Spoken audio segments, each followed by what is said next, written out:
이제는 내 생명이 내 속에서 녹으니 환난 날이 나를 사로잡습니다. 밤이 되면 내 뼈가 쑤시니 나의 아픔이 쉬지 아니하는구나. 그가 큰 능력으로 나의 옷을 떨쳐버리시며 나의 옷깃처럼 나를 휘어잡으시는구나. 하나님이 나를 진흙 가운데 던지셨고 나를 티끌과 채같게 하셨구나. 내가 주께 부르짖으나 주께서 대답하지 아니하시오며 내가 섰사오나 주께서 나를 돌아보지 아니하시나이다. 주께서 돌이켜 내게 잔혹하게 하시고 힘있는 손으로 나를 대적하시나이다. 나를 바람 위에 들어 불려가게 하시며 무서운 힘으로 나를 던져버리시나이다. 내가 아나이다. 주께서 나를 죽게 하사 모든 생물을 위하여 정한 집으로 돌려보내시리이다. 그러나 사람이 넘어질 때 어찌 손을 펴지 아니하며 재앙을 당할 때 어찌 도움을 부르짖지 아니하리까. 고생의 나를 보내는 자를 위하여 내가 울지 아니하였는가. 빈궁한 자를 위하여 내 마음에 근심하지 아니하였는가. 내가 복을 바랐더니 화가 왔고 광명을 기다렸더니 흑암이 왔구나. 내 마음이 들끓어 고요함이 없구나. 환난 날이 내게 임하였구나. 나는 햇볕에 쬐지 않고도 검어진 피부를 가지고 걸으며 회중 가운데 서서 도움을 부르짖고 있느니라. 나는 이리의 형제여 타저의 벗이로구나. 나를 덮고 있는 피부는 검어졌고 내 뼈는 열기로 말미암아 탔구나. 내 수금은 통곡이 되었고 내 피리는 애국이 되었구나.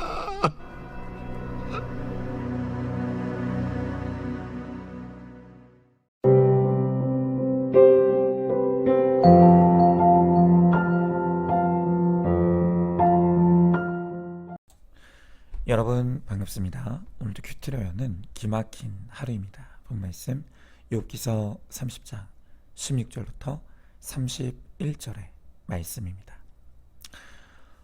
오늘 욥은 죽을 것 같은 고난을 고백하고 있습니다. 우리도 날마다 죽겠다 하는 것이 우리 인생의 주제가이죠. 우리에게만 이 죽을 것 같은 고난의 의미가 무엇이겠습니까? 먼저 첫 번째로 죽을 것 같은 고통 속에서도 봐야 할 것이 있습니다. 오늘 22절부터 23절의 말씀을 보니까 나를 바람 위에 들어 불려가게 하시며 무서운 힘으로 나를 던져 버리시나이다. 내가 아나이다. 주께서 나를 죽게 하사 모든 생물을 위하여 정한 집으로 돌려 보내시리이다. 그랬습니다.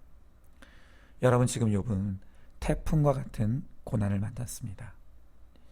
이 태풍으로 가정도 건강도 물질도 사랑도 다 잃어버리고 말았습니다. 여러분, 바로 이럴 때 우리 입에서 저절로 나오는 말이 바로 죽겠다는 것입니다. 오늘 욥은 매우 고상하게 주께서 나를 죽게 하사 라고 표현하고 있지만 결국 그가 진짜 하고 싶은 말은 죽겠다는 것입니다. 죽고 싶다는 것입니다. 여러분, 오늘 여러분들의 인생에 이렇게 욥과 같이 죽고 싶을 만큼 고난의 태풍이 찾아왔습니까? 그것이 어떤 것입니까? 배우자의 바람으로 사랑이 날아갔습니까? 질병으로 건강이 날아갔습니까? 주식과 코인이 폭망하고 집값이 떨어져서 돈이 날아갔습니까? 그래서 딱 죽고만 싶습니까? 자, 그런데 이런 죽고 싶은 사건이 닥쳤을 때 우리가 스스로에게 반드시 물어야 할 것이 있습니다. 그것은 지금 내 인생에서 사라진 바로 그것이 왜 그토록 나를 고통스럽게 하느냐는 것입니다. 왜 그것이 사라졌다고 내가 죽고 싶을 정도의 고통을 느끼느냐는 것입니다. 여러분, 그건 당연한 것이 아닙니다. 이유가 있다는 것입니다. 지금 여러분이 내 인생에서 없어진 그것 때문에 느끼는 절망감과 고통이 심하면 심할수록 바로 그것이 나의 우상이었다는 것을 알아야 합니다. 여러분, 나와 상관없고 내가 관심이 없는 것이 결코 나를 고통스럽게 하지 못합니다. 그러나 내가 믿었던 것일수록, 내가 사랑했던 것일수록, 내가 의지했던 것일수록 그것이 없어지고 사라졌을 때 느끼는 절망과 고통은 큰 것이죠. 여러분, 제가 예를 한번 들어보겠습니다. 제가 군대 갔을 때 맡았던 보직이 군종병이었습니다. 쉽게 말하면 군대 교회의 전도사였죠. 자, 그런데 군종병이 하는 일들이 주로 예배를 준비하고 또 섬기는 것이며, 그에 못지않게 중요한 일이 바로 힘든 병사들을 상담하는 일입니다. 자, 그런데요, 군대에서 힘들다고 찾아오는 병사들의 대부분의 상담 주제가 무엇일까요? 그건 당연히 애인이 고무신을 거꾸로 신는 실연의 사건이 거의 90%였습니다. 제가 군대 안에서 실연당하는 사람들이 딱 두 부류의 반응으로 나뉘는 것을 보게 되었습니다. 첫 번째 부류는 당연히 군대 안에서 실연을 겪으면 아파하고 괴로워합니다. 그리고 그 실연의 아픔을 극복하기까지 몇 달이 걸리기도 합니다. 그러나 첫 번째 부류의 경우에는 결국에는 그 고통을 이겨냅니다. 떠난 사람에게 더 이상 집착하지 않고 오히려 그것이 자신을 돌아보는 계기가 되어서 더 좋은 사람, 더 성숙한 사람이 되는 것을 보았습니다. 그리고 그 고통을 통해서 믿음의 성장을 이루는 것도 보았습니다. 자, 그런데요, 문제는 두 번째 부류의 사람들입니다. 이들은 내 애인이 고무신을 거꾸로 신었다는 사실을 도무지 받아들이지 못하고 견디지 못합니다. 그러다가 어떤 사람은 깊은 절망 가운데 살다가 자살 시도를 하는 사람도 보았고요. 또 탈영을 시도하다가 감옥에 가는 것도 보았습니다. 여러분, 심지어 이 문제로 상담하는 사람들 중에는 어떻게 하나님이 나한테 이런 고통을 주실 수 있느냐고 하나님을 원망 불평하다가 결국 하나님을 떠나는 사람도 보았습니다. 그러니까 이 두 번째 부류의 사람들은 실연의 고통에서 빠져나오질 못해서 자신의 인생도 심지어 구원도 스스로 망치는 것을 보았습니다. 여러분, 뭐가 다를까요? 실연의 고통을 만났을 때 그 고통을 이기는 사람과 그 고통을 이기지 못하는 사람의 차이가 무엇이겠습니까? 여러분, 그것은 명확합니다. 만약 내가 좋아했던 사람이 나를 떠났기 때문에 그 절망과 고통에 빠져서 삶의 의미를 잃어버리고 더 이상 살고 싶지 않다고, 죽고 싶다고 느낀다면 여러분, 그것은 그 사람이 나에게 우상이었기 때문인 것입니다. 여러분, 물론 내가 사랑했던 대상이 나를 떠나고 그것 때문에 슬픔을 느끼는 것은 너무나 당연합니다. 건강한 것이고 정상적인 것입니다. 그러나 그 슬픔을 넘어서서 그 슬픔에 잠겨버리고 그 고통에서 헤어나오지 못하는 것은 그것이 나의 집착의 대상이고 나의 우상이 되어버렸기 때문이라는 것을 우리가 알아야 합니다.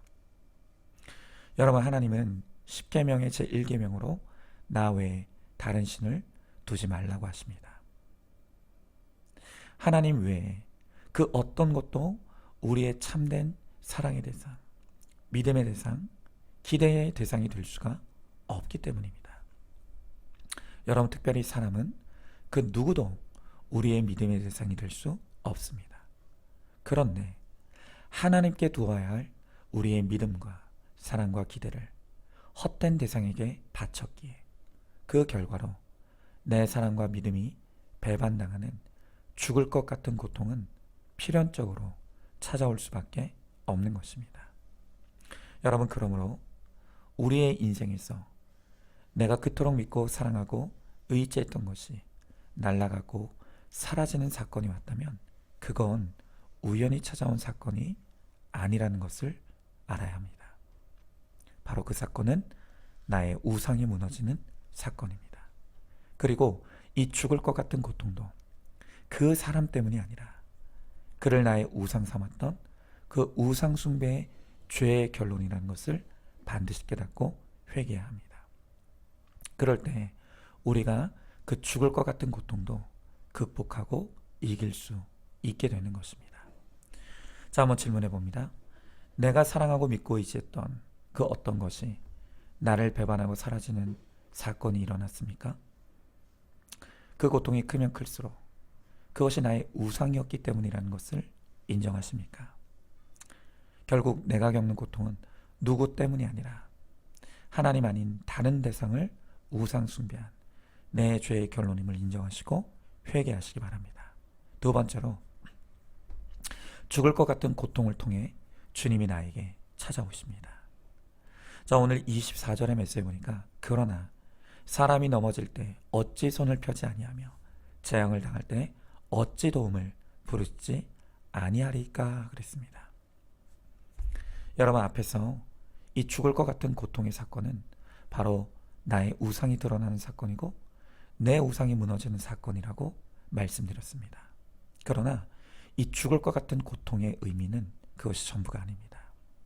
하나님은 그 죽을 것 같은 고통을 통해 나에게 구원을 들고 찾아오시는 것입니다. 여러분, 방금 읽은 24절에서 욥이 고백하는 것이 무엇입니까? 여러분, 그동안은 욥은 자기 자신이 아주 믿음이 좋은 사람인 줄 착각했습니다. 그러나 사실 그에게 돈이 있고 가족이 있고 명예가 있었을 때는 그 믿음인지 성품인지 우리가 알 수가 없습니다. 그러나 이제 욥의 인생에 하나님이 보내신 태풍을 통해 모든 것이 다 날아가고 사라지게 되니 비로소 욥은 진정으로 하나님을 향해 손을 들고 도움을 부르짖게 되는 것입니다. 여러분, 그렇습니다. 모든 것이 풍족하고 안정적일 때 그때 내가 누리는 평안은 믿음인지 성품인지 알 수 없습니다. 내 신앙생활도 진짜 믿음이 몇 프로인지 알 수 없습니다. 그러나 내가 우상처럼 여기던 그 모든 사람과 환경이 떠나가 보면 바로 그때 비로소 내 믿음의 진짜 현주소가 드러나는 것이죠. 여러분, 이 욥도 마찬가지입니다.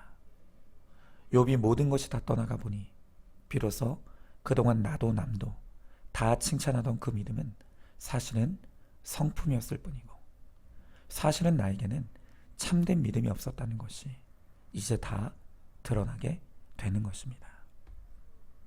여러분, 그러므로 내 인생에서 내가 사랑하고 의지하던 그 사람과 환경이 떠나가는 사건은 결국에는 내 믿음의 현주소를 보라고 찾아온 사건이고 이제 하나님이 유일한 믿음과 사랑의 대상으로 나에게 찾아오시는 구원과 거룩의 사건이라는 것을 반드시 알아야 합니다. 여러분, 우리가 앞에서 말씀드렸지만 하나님은 나 외에는 다른 신을 섬기지 말라고 10계명의 제1계명으로 우리에게 명령하십니다. 자, 그런데 하나님께서 그렇게 명령하실 때는 여기에 우리를 보호하시려는 하나님의 사랑이 있다는 것입니다. 여러분, 그게 무슨 말입니까? 하나님 아닌 다른 것을 우상 삼고 섬기면 반드시 그 끝에는 고통이 따라오기 때문입니다. 여러분, 우리가 하나님 아닌 다른 것을 사랑하면 반드시 그 사랑에 배반당하는 고통이 찾아옵니다. 또 하나님 아닌 다른 것을 믿으면 그 믿음에 배반당하는 괴로움이 찾아옵니다. 그리고 하나님 아닌 다른 것을 의지하면 반드시 그 의지했던 것으로부터 배반당하게 되는 아픔을 겪게 되는 것입니다. 우리 하나님께서 그것을 아시기 때문에 우리가 우상을 섬기다 겪는 고통을 더 이상은 겪지 말라고 오늘 하나님은 나만 사랑하고 나만 믿고 나만 의지하라고 말씀하시는 것입니다. 여러분, 그러므로 우리는 내 인생의 소중한 것이 떠나가는 그 비록 죽을 것 같은 고통 속에 있다 할지라도 우리에게 남은 것이 여전히 있다는 것을 깨달아야 합니다. 그 남은 것이 무엇입니까? 바로 하나님이 남아 계십니다. 이제는 내가 집착하면 집착할수록 나를 고통스럽게 하는 그 우상들이 무엇인지를 드러내시고 깨달아야 합니다. 그리고 그것들은 결코 우리의 믿음의 대상이 될 수 없다는 것을 알아야 합니다. 우리가 고통 속에서 내 우상 숭배의 죄를 회개하며 주의 이름을 부를 때 반드시 주님께서 내 손을 붙잡아 주십니다. 그리고 나를 구원해 주시고 그 고통 속에서 일으켜 주셔서 나를 평안으로 인도해 주실 것입니다. 자, 한번 질문해 봅니다. 죽을 것 같은 고통 가운데 내가 찾고 부르짖는 대상이 누구입니까? 여전히 헛된 사람에게서 내 도움과 위로를 얻으려고 하고 있지는 않습니까? 고통 가운데 내 죄를 회개하며 주의 이름을 부르면 반드시 주님께서 나를 만나 주시고 구원해 주실 것을 믿으시기 바랍니다. 자, 오늘도 4월 12일 보석상자입니다.